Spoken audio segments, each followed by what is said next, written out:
এই যে সামনে পহেলা মে আসতেছে, শ্রমিক দিবস, মালিক হয়ে শ্রমিকের উপর জুলুম করবা, আমার আল্লাহ সহ্য করবে না, ঠিক কিনা জোরে? ও যুবক, মনে করিও না এরা শ্রমিক, যদি এরা শ্রমিক, আল্লাহর নবী বলেন এরা তোমার ভাই, গোলাম তোমার ভাই। আগের দিনে গোলাম এটা তো বড় খারাপ প্রথা ছিল, বিক্রি হয়ে যাইত, কিন্তু শ্রমিক তো সে তো তোমার গোলাম না, বরং তোমার উপকার করে, তোমার বাড়ি বানায় দেয়, তোমার ফ্যাক্টরি চালায়। ওই শ্রমিককে কেন কষ্ট দিবা? বরং ওই শ্রমিক তোমার ভাই। আল্লাহর নবী ডাক দিয়া বলেন, উলবিসহু মিম্মা তালবাসু, তুমি যেই পোশাকটা বড় ওই পোশাক পরাও। ওতুইমহু মিম্মা তাতআমু, তুমি যেই খাবার খাও সেই খাবার তাকেও খাওয়াও, তাকে সাধ্যের বাহিরে কাম চাপাইয়া দিও না, যদি চাপাইয়া দাও তাহলে সহযোগিতা করিও, কারণ সহযোগিতা যদি না করো তোমার দয়া আসবে না, তুমি বুঝবা না তোমার অধীনস্থের উপর কি পরিমাণ তুমি জুলুম করো। ও আল্লাহর বান্দাদের দল, ও দুনিয়ার শ্রমিক, আজকে দুনিয়ার শ্রমিকেরা আন্দোলন করে আছে না নাই? আরো জোরে বলে, শ্রমিকেরা কত আন্দোলন, কিন্তু কোন আন্দোলন সফল হয় না। এর পেছনে কারণ হলো শ্রমিকেরা আন্দোলন করে যেই নেতার পেছনে, ওই নেতা তো এই শ্রমিকদেরকে আন্দোলন করাইছে শ্রমিকদের অধিকার পাওয়ার জন্য নয়, বরং ওই নেতা তার রাজনীতি উদ্দেশ্য হাসিল করবার জন্য। আল্লাহ বলেন, আল্লাহর দ্বারা বড় কঠিন। ওরে আল্লাহর বান্দাদের দল, ও যুবক, যারা শ্রমিকের কাজ করো, মনে করিও না আমি একজন শ্রমিক, আমার বুঝি কোনো মূল্য নাই। না না রে বান্দা, দাউদ পয়গম্বর, আল্লাহর বান্দা দাউদ পয়গম্বর নিজের হাতে কাজ করতেন, অথচ তিনি তৎকালীন সময়ের বাদশা ছিলেন। আরো জোরে বল, তৎকালীন সময়ের বাদশাহ, কত বড় বাদশাহ। এত বড় বাদশাহ হওয়ার পর দাউদ পয়গম্বরকে আল্লাহ নিজের হাতে কাজ করানো শিখাইছেন। আল্লাহ তাআলা লোহা হযরত দাউদ পয়গম্বরের হাতে নেওয়ার পরে মোমের মতে গলিয়া যাইত, গলিয়া যাওয়ার পর ওই লোহাটা দিয়া দাউদ পয়গম্বর বিভিন্ন যন্ত্রপাতি বানাইতেন। আল্লাহ তাআলা পছন্দ করেন বান্দা নিজের হাতে কামাই করে বান্দা জীব উপার্জন করবে। ও আল্লাহর বান্দাদের দল, সেই উপার্জন আমার আল্লাহর কাছে বড় দাবি। আতিনা ফি দারে দুনিয়া না হাসান, আতিনা ফি দারে উকবা না হাসান, ইয়া গিয়াসাল মুস্তাগীসিন আহদিনা ইফতিখারা বিল উলুমি ওয়াল গিনা, কাদের কুদরত দারি বল কামাল, আনতা রব্বি আনতা হাসবি যুল জালাল, তুহি কাদের জলিলুল্লাহ জাহাদার, বহর হালে তুহি মেরা নিগাহদার। জাকারিয়া নবী ছিলেন একজন নাজ্জার, কাঠমিস্ত্রি। সুবহানাল্লাহ। ও যুবক, আল্লাহ তাআলার কাছে নবীরা এত দামি, অথচ সমস্ত নবী রাসূলদেরকে আল্লাহ নিজের হাতে কষ্ট করে কামাই করা আল্লাহ শিখাইছেন। আল্লাহ এই জন্যই প্রত্যেক নবী রাসূলকে গরু চড়ানো শিখাইছেন। আল্লাহ তাআলা নবী রাসূলদেরকে দিয়া বকরি চড়ানো আল্লাহ তাআলা কাজ নেওয়াইছেন, কারণ আমার আল্লাহ চান বান্দা নিজের হাতে কাজ করে যেই টাকাগুলো কামাই করবে, এই টাকা দিয়া বান্দা যেই ইবাদত করবে, ওই ইবাদত আল্লাহর কাছে বড় দামি। কারণ তোমার দোয়া কবুল হওয়ার জন্য হালাল উপার্জনের বিকল্প কোনো রাস্তা নাই, ঠিক কিনা? ও আল্লাহর বান্দারা, আজকে তাকাইয়া দেখো কত শ্রমিক মাত্র ৫-৭ হাজার টাকা বেতন পায়, ১০,০০০ টাকা ১২,০০০ টাকা বেতন, কিন্তু আল্লাহর কুতুবের কাছে গিয়া আজকে দাঁড়ি তার সুন্নতি লেবাস। আল্লাহর বান্দা মাত্র কয়েক হাজার টাকা বেতন দিয়া আল্লাহর বান্দা কত শান্তিতে জীবন কাটায়, অথচ তার বড় হাজার হাজার কোটি টাকার মালিক, ওই ফ্যাক্টরির মালিক, ওই মিলের মালিক। তাকায় দেখো, একদিন ৪-৫টা ঘুমের ট্যাবলেট খাওয়া ছাড়া ঘুম হয় না। তুকু যাও সুন্নতে আহমদ কুজা বা মোহাম্মদ কই বুয়াদ নসবত তোরা কারে শাইত মিকুনি নামত ওয়ালি ঘরওয়ালি লানতাস্তাই বরওয়ালি हम सुरातो हम सिराते मुस्तफा और तमामी हालियों को इत्तिबा इत्तिबाए सुन्नते खैरुल बशर गिर लाज़िम ताबुयामी ऐ पेशार। এরে নবীর আশিক উম্মতের দল, শ্রমিকের উপরে মূল কাজ চাপাইয়া দিও না। শ্রমিক যেই কাজ পারবে না, কারণ আল্লাহ বলেন লা ইউকাল্লিফুল্লাহু নাফসান ইল্লা উসআহা। শ্রমিকের উপর কাজ চাপাইয়া দিও না। ও আল্লাহর বান্দাদের দল, নবী আমার বলেন যদি কোন সময়ে চাপায়া দাও ফালিউইনহু, তাহলে তোমার শ্রমিকের সাথে তুমি সহযোগিতা করো। তোমার শ্রমিক কাজ করতেছে, তুমিও কাজ করো বান্দা। কেন কাজ করবা? কারণ তোমার শ্রমিক যেই কাজের মধ্যে তুমি সহযোগিতা করতেছো, এই কাজটা শ্রমিক প্রতিদিন করে। যদি তুমি করো, তোমার দিলে একটু দয়া আসবে, আহারে আমার শ্রমিক তো প্রতিদিন এই কাজ করতেছে, ঠিক কি না? জোরে বলে।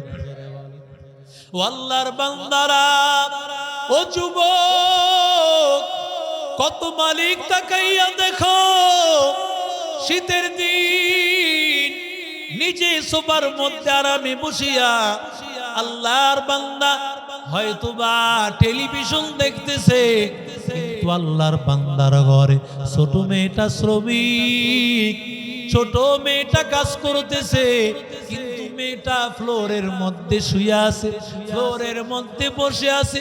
কত নির্যাতন! না না রে বান্দা, এমন নির্যাতন করিও না। কারণ তোমার ঘরের মধ্যে যেই শ্রমিক আছে, তোমার ফ্যাক্টরিতে যেই শ্রমিক আছে, তোমার দোকানে যেই শ্রমিক আছে, সেও কিন্তু একজন মানুষ। সে যদি তোমার বিরুদ্ধে মামলা দায়ের করে, হাসরের ময়দানে তুমি আল্লাহর তৈরি জান্নাত পাবে না, ঠিক কিনা? এরে নবীর আশিক উম্মতের দল, আল্লাহর নবীর সাহাবী আবু যর গিফারি, আবু যর নবীর এমন একজন দামি সাহাবী, যেই সাহাবী নবীর মহব্বতে একটা ঘর। জিব্রাইল ডাক দিয়া বলে, ও নবী, শুধু আমি একা চিনি তা না, আসমানের যত ফেরেশতা আছে সবাই আবু যরকে চিনি। আরো জোরে বলে, শুধু আবু যরকে চিনি তা না, আবু যরকে সবাই মোহাব্বত করে। ও নবী, জিব্রাইলকে নবী ডাক দিয়া বলে, ও জিব্রাইল, কোন কারণে আমার আবু যরকে এতটা ভালোবাসে, এতটা মায়া? জিব্রাইল ডাক দিয়া বলে, ও পয়গম্বর, কারণ আপনার আবু যর গিফারি রাদিয়াল্লাহু তাআলা আনহু তার জীবনের বড় একটা আমল হলো আবু যর গিফারি সব সময় সূরাতুল ইখলাস কুল হুয়াল্লাহটা সব সময় নামাজে তেলাওয়াত করত। ই কালামে জিন্দা কুরআনে হাকীম হিকমতে ও লা ইয়াজাল সুতুহ কদিম জামিউল ইলমি ফিল কুরআনে হাকীম تقاصرت عنه أفهام الرجال بقى قرآن كلام الله بشنا قديم استی নই নজরে বলেন এটা কার কালাম? আর জোরে বলেন কার কালাম? ও যুবক, ওই নবীর সাহাবী আবু যর গিফারি একদিন তার গোলামের সামনে, গোলামের যেই পোশাক আবু যর গিফারির সেই পোশাক। তবে আশ্চর্যের ব্যাপার হলো জামাটা এমন অবস্থা, জামাটা যদি দামি হয় পায়জামাটা কম দামি, পায়জামা দামি হলে জামাটা কম দামি। এমন সময় আবু যরের একটা ছাত্র আবু যর গিফারিকে ডাক দিয়া বলে, হযরত আপনি উস্তাদ, আপনি মালিক, এই বান্দা তো আপনার শ্রমিক, আপনি তো চাইলে দামি পোশাক মিলায়া পড়তে পারতেন, কেন আপনি এইভাবে পোশাক পরলেন, একটা দামি একটা কম দামি, কারণটা কি? এবার আল্লাহর বান্দা আবু যর ডাক দিয়া বলেন, ছাত্র আমি একদিন আল্লাহর নবীর সাহাবী হযরত বেলাল রাদিয়াল্লাহু তাআলা আনহু, তিনি আফ্রিকার অঞ্চল থেকে এসেছেন। ওই অঞ্চলের মানুষ কালো, ইথিওপিয়ার মানুষ, আফ্রিকার জঙ্গলের বেলাল। ও যুবক, আমি একদিন হযরত বেলালকে ডাক দিয়া বলতেছি, ইয়া ইবনে সাউদা, ও কালো মায়ের সন্তান। কারণ হযরত বেলাল আসলেই তো কালো মায়ের সন্তান, কারণ বেলাল কালো, বেলাল যে এলাকায় থাকে সবাই কালো, অতএব বেলালের মাও কালো হবে। কিন্তু আল্লাহর নবীর কাছে কেমনে জানি কথাটা চলে গিয়েছে। নবী ডাক দিয়া বলে, রে আবু যর, আইয়ারতা উম্মাহু, ও আবু যর, তুমি তার মার নাম ধরে তুমি গালি দিয়েছো নাকি? ও আল্লাহর বান্দারা, আমরা তো মায়ের নাম ধরে ধরে কত রকমের গালি দেই, কত রকমের কটু কথা বলি। আল্লাহর নবীর সাহাবী এই কথা শোনার পরে চুপ হয়ে গেলেন। নবী ডাক দিয়া বলেন, ও আবু যর শুনো, ইখওয়ানুকুম খাউলুকুম, আবু যর ভালো করে শুনে নাও, তোমাদের যেই গোলাম আছে, তোমাদের যেই শ্রমিক আছে, এই শ্রমিকেরা ভালো করে শুনবা, এই শ্রমিকেরা সবাই তোমাদের ভাই। সুবহানাল্লাহ বলবেন। শ্রমিকেরা ভাই। ও যুবক, মনে করিও না এরা শ্রমিক, যদি ওরা এরা শ্রমিক, আল্লাহর নবী বলেন এরা তোমার ভাই, গোলাম তোমার ভাই। আগের দিনে গোলাম এটা তো বড় খারাপ প্রথা ছিল, বিক্রি হয়ে যাইতো, কিন্তু শ্রমিক তো সে তো তোমার গোলাম না, বরং তোমার উপকার করে, তোমার বাড়ি বানায় দেয়, তোমার ফ্যাক্টরি চালায়। ওই শ্রমিককে কেন কষ্ট দিবা? বরং ওই শ্রমিক তোমার ভাই। আল্লাহর নবী ডাক দিয়া বলেন, উলবিসহু মিম্মা তালবাসু, তুমি যেই পোশাকটা বড় ওই পোশাক পরাও। ওতুইমহু মিম্মা তাতআমু, তুমি যেই খাবার খাও সেই খাবার তাকেও খাওয়াও, তাকে সাধ্যের বাহিরে কাম চাপাইয়া দিও না। যদি চাপাইয়া দাও তাহলে সহযোগিতা করিও, কারণ সহযোগিতা যদি না করো তোমার দয়া আসবে না, তুমি বুঝবা না তোমার অধীনস্থের উপর কি পরিমাণ তুমি জুলুম করো। ও আল্লাহর বান্দাদের দল, ও দুনিয়ার শ্রমিক, আজকে দুনিয়ার শ্রমিকেরা আন্দোলন করে আছে না নাই? আর জোরে বলে, শ্রমিকেরা কত আন্দোলন, কিন্তু কোন আন্দোলন সফল হয় না। এর পেছনে কারণ হলো শ্রমিকেরা আন্দোলন করে যেই নেতার পেছনে, ওই নেতা তো এই শ্রমিকদেরকে আন্দোলন করাইছে শ্রমিকদের অধিকার পাওয়ার জন্য নয়, বরং ওই নেতা তার রাজনীতি উদ্দেশ্য হাসিল করবার জন্য। আরো জোরে বলেন, ও শ্রমিক, ও শ্রমিক ভাই, তোমরা কেন রাজনীতি দলের কোন গোষ্ঠীর সাথে তোমরা বিক্রি হয়ে যাইবা? এমন শ্রমিক হওয়া দরকার যেই শ্রমিকেরা এমন নেতার পেছনে ঘুরবে, যেমন আলহামদুলিল্লাহ শাইখে চরমনার একটা দল আছে, শ্রমিক আন্দোলন বাংলাদেশে আছে না নাই? আরো জোরে বলেন, কেমন ওই শ্রমিক আন্দোলনের এক আল্লাহর বান্দা, তাকায় দেখবারে বাবা, তার চেহারা সুরতের দিকে তাকাইলে দেখতে পাইবা মনে হবে যেন আল্লাহর বান্দা কোন মাদ্রাসার মুতামিম সাহেব। ঠিক কিনা জোরে বলে? মনে হবে হয়তোবা কোন মসজিদের ইমাম, হয়তোবা মনে হবে কোন আলেম। আল্লাহর কসম, আমার এমনই মনে হয়। মহব্বতের মানুষ তো এখানে অনেক আছেন, নারায়ণগঞ্জের সন্তান যেহেতু আমি, এজন্য সবাই মহব্বত করে ভালোবাসে। আল্লাহর কুতুব সৈয়দ ফজলুল করিম রহমতুল্লাহি আলাইহি, আল্লাহর কুতুবের হাতে বায়াত হয়ে তরিকার লাইনে চলতেছি রে বাবা। আল্লাহর কুতুবের এই ময়দানে, আল্লাহর কুতুবের এই তরিকায় আল্লাহ এমন বরকত রেখেছেন। আল্লাহর কুতুবের এই কাজ সারা বিশ্বে এত কবুল আল্লাহ করেছেন, পৃথিবীর মনে হয় অন্য কোনো কাজ এমন ভাবে আল্লাহ কবুল করে না।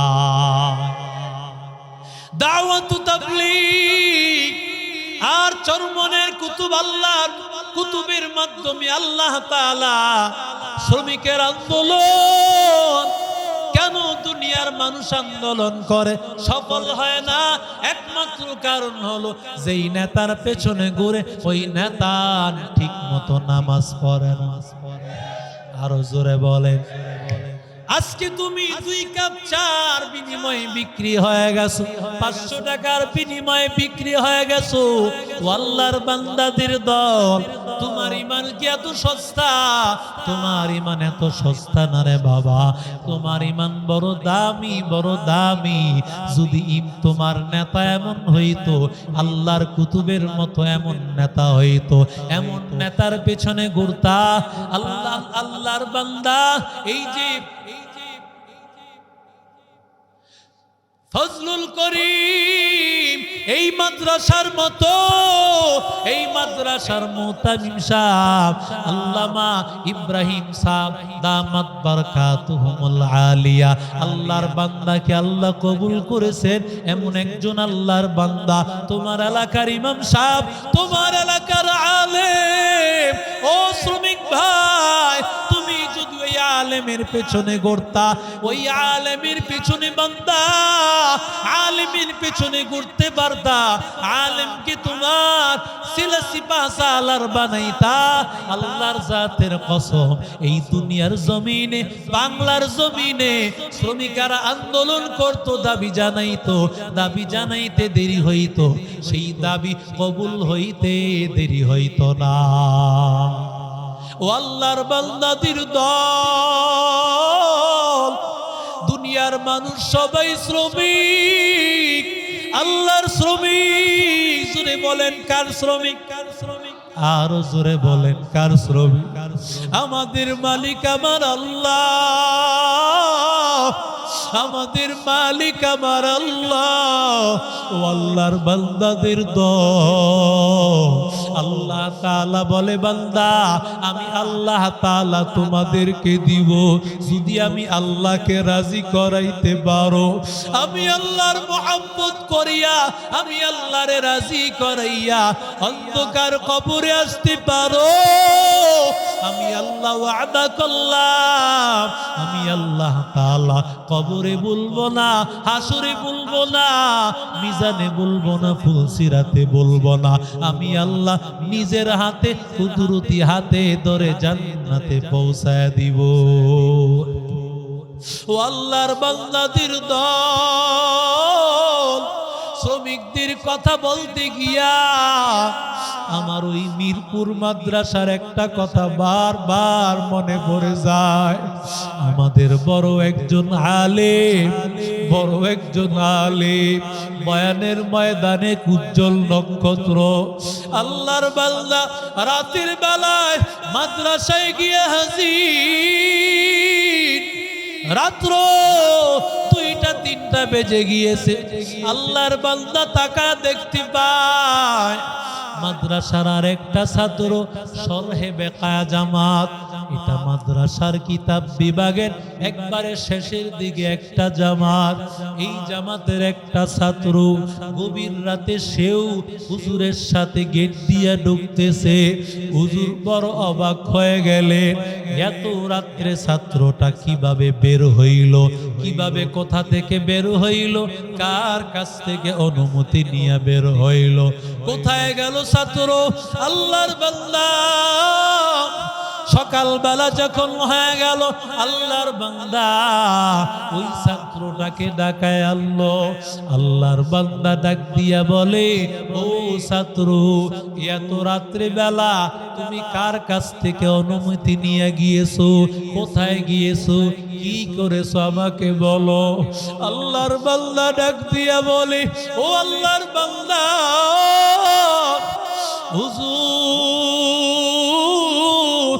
হুজুর আপনি যখন জানতে চেয়েছেন আমার কথাটা গোপন করে লাভ নাই, আমি বড় গরীব, আমি বড় অসহায় হুজুর, আমি আপনার মাদ্রাসায় পড়ি, আমার মাদ্রাসায় আমি আপনার মাদ্রাসায় ভর্তি হওয়ার পরে খানা আপনি ফ্রি করে দিয়েছে।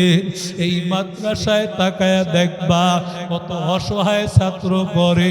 হুজুর দেখাইছেন কত ছাত্ররা অসহায়, একটা টাকা দেওয়ার মতো সামর্থ্য নাই। ওই আল্লাহর বান্দা বলে, হুজুর আমি এত গরীব, টাকা দেওয়ার মতো সামর্থ্য নাই, আপনার মাদ্রাসায় লিল্লা বোর্ডিং থেকে আমি পড়াশোনা করি, আমি মাদ্রাসায় খাই, টাকা দেওয়া লাগে না, কিন্তু হুজুর আমার মাঝে মধ্যে আমার হাত খরচের জন্য কিছু টাকা লাগে, আমার কিতাব কেনার জন্য টাকা লাগে। আমার বাবা দুনিয়ার জমিন থেকে আমার ছোট কালে বিদায় হয়ে গেছে, আমার মাও এত গরীব, আমার মা অন্যের বাড়িতে কাজ করিয়া করিয়া আমার মা যেই টাকাগুলো পায়, এই টাকাগুলো তো সীমিত টাকা, ওই টাকা দিয়ে আমার মা নিজে কোন রকম ভাড়া দিয়া থাকে, কোন রকম খাবার খাইয়া চলে। আমি আমার মার কাছে কিভাবে টাকা চাইব? মাঝে মধ্যে যখন আমার টাকার প্রয়োজন হয়, আমি রিক্সাটা নিয়ে রাতের বেলায় বের হয়ে যায়, আর আমি রাতের বেলায় রিক্সা চলাইয়া যেই টাকাগুলো পাই, ওই টাকা দিয়া আমি আমার খরচটা চালাই। হুজুর গতকালকে আমার কাছে ফোন এসেছে, আমার মা অসুস্থ হয়ে আছে, চিকিৎসার জন্য আমার মার ঔষধ কেনার টাকা লাগবে। হুজুর আমি এত গরীব, আমি মাদ্রাসার ছাত্র, আমার হাতে কোন জায়গা থেকে টাকা আসবে? হুজুর আমি আমার মার হাতে তো টাকা দেওয়া লাগবে। আমি রাতের বেলায় বের হয়ে গেছি রিক্সা চালাইতে।